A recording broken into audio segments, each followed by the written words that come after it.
আমার কথা আমার বাণী, এটা লিখেছেন বাংলা পণ্ডিত কবি সাহিত্যিক দীপঙ্কর পণ্ডিত।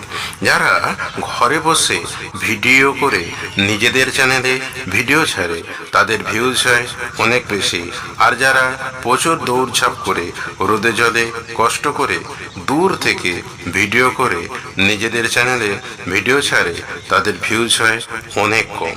ফলে দেখা যায় যারা পরিশ্রম করলো তাদের বেলায় ভিউজ হলো না, যারা অলস চার দেওয়ালে ঘরের এক কোণে বসে বক বক করে ভিডিও ছাড়ে তাদের ভিউজ হলো বেশি।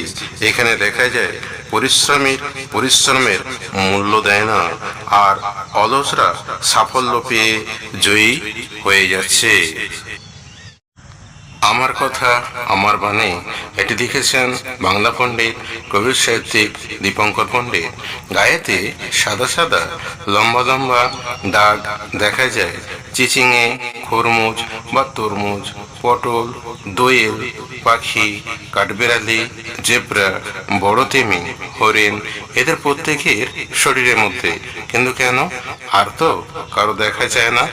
এটা থেকে কি ভগবানের হাতের আঙুলের দাগ, না আশীর্বাদ? এ থেকে প্রমাণিত হয় এরা অত্যন্ত নিরীহ ও শান্ত, দেখতেও সুন্দর। আমার কথা আমার বাণী, এটি লিখেছেন বাংলা পণ্ডিত কবি সাহিত্যিক দীপঙ্কর পণ্ডিত।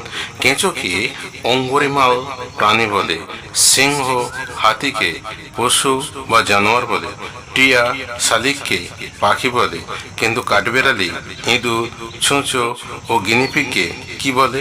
জানা থাকলে কমেন্টে জানান।